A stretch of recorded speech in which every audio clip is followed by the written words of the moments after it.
1, we come across a story called Jack and the Beanstalk.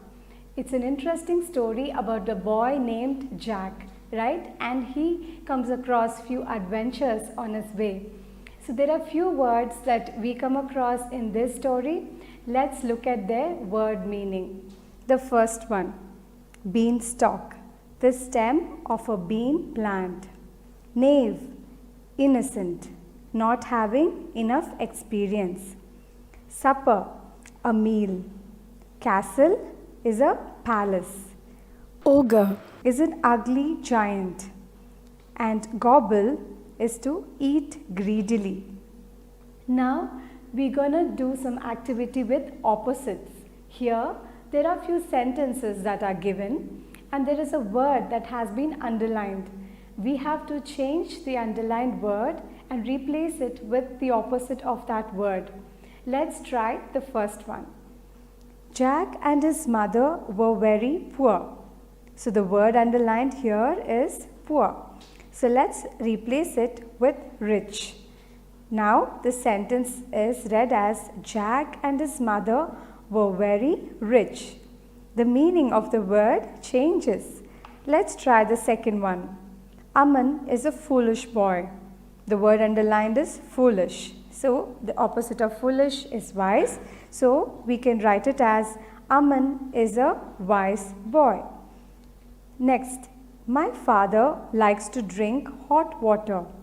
The opposite of hot is cold. So we write it as my father likes to drink cold water. Jack was rewarded for stealing a hen. So the opposite of rewarded would be punished. Jack was punished for stealing a hen. Ajay is a cruel boy. The opposite of cruel is merciful. So we write it as Ajay is a merciful boy. My mother was angry with me. The opposite would be pleased. My mother was pleased with me. The bed is too soft. What is the opposite of soft? Hard. So we write it as the bed is too hard. My friend walks very fast. What is the opposite of fast? Slow, right? So we write it as my friend walks very slow. Now there are few words that have been displayed in the next page. In that activity, you have to identify the word which is the odd one out of the set. Okay, let's try the first one. Fortune, wealth, riches, beggary. Beggary is the one which does not fit. So let's underline that. The second one. Market, bazaar, park, mart. All these places are where you go to shop, but not the park. So we underline park. Young, youth, junior, elder. Elder is the odd one out. So we can underline elder. Magic, unnatural, real and fantasy. All these words are unreal, but the third one is real. So that needs to be underlined. Steal, rob, gift, snatch. Gift is the one which does not fit. You can underline that. Stalk, stem, root and trunk. Which one is the odd one? It's the root. That's right. So we need to underline root. Now it's grammar time. Today we're going to learn about sentences. A sentence is something which makes complete sense. Okay, when you put words together and it makes complete sense, it becomes a sentence. And sentences will always start with a capital letter and it ends with a full stop or a comma or an exclamation mark. So that's how we write a sentence. And it's always important for the words to be arranged in the proper form to form a proper, correct sentence. And a sentence will always have a verb in it. So we have an activity here and they have given us few sentences. You have to check and find out which of the sentence is correct. If it is in the proper form, let's put a tick. If it is in the wrong way, then we need to put a cross mark there. Let's try the first one. Shilpa is going. That's correct. The baby is playing with a ball. That's also right. You can put a tick. Is she well? That's fine. We can put a tick there. The bird's injuries. That's not a complete sentence. We can put a cross mark there. The dosa is hot. Yeah, that's a correct one. The students enjoyed at the picnic. That's a correct one. The embers are still burning. That's a good form of a sentence. We can put a tick there. Are doing well. It doesn't make sense.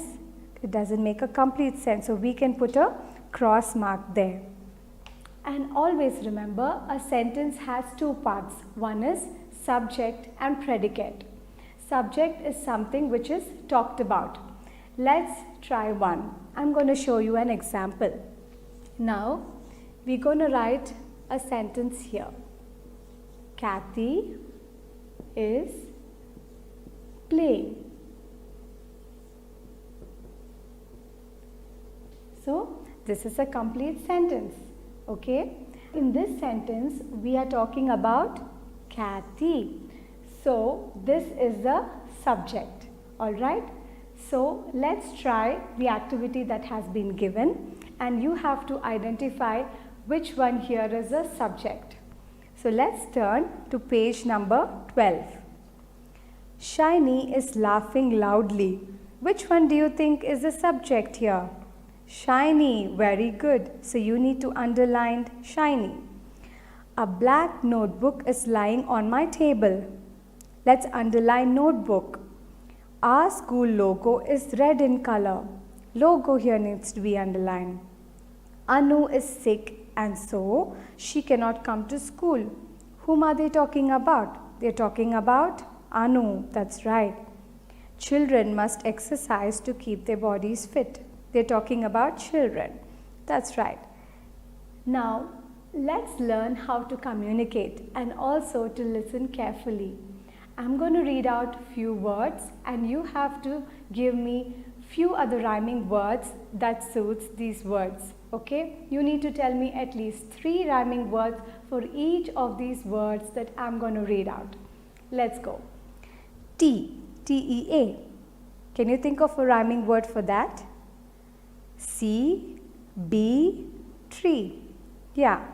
Now the second one, tone. Can you tell me some rhyming words of that? Phone, bone and shown. Very good. We did 2 of them. Now you go and do the rest of it. I'm sure it will be fun to write down more rhyming words for each of these words. Now they have given us a poem in the next page. Let's read it.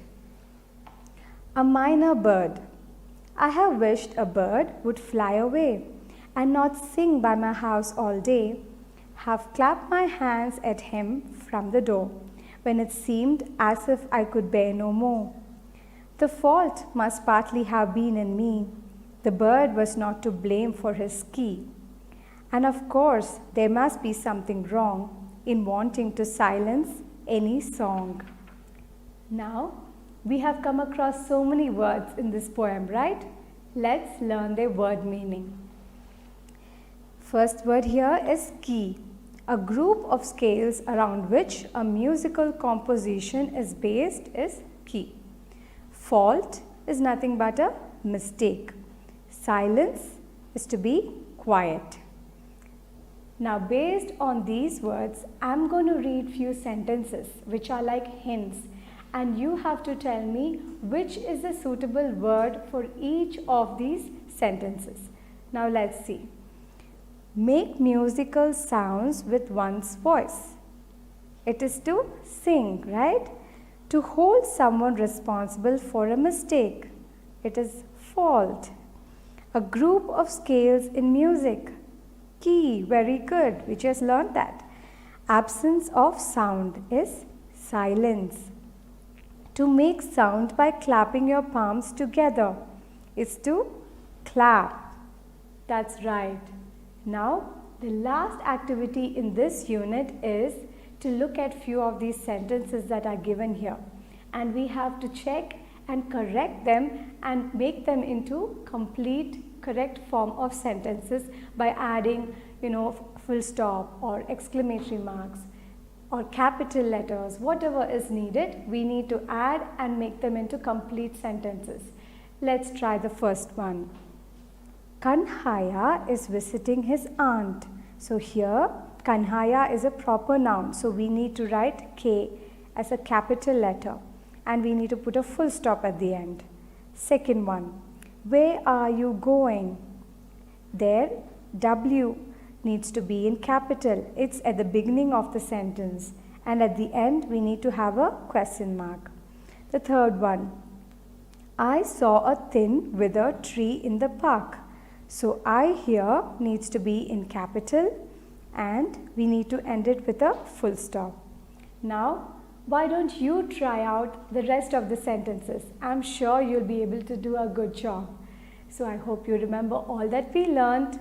Let's see you in the next unit. Bye.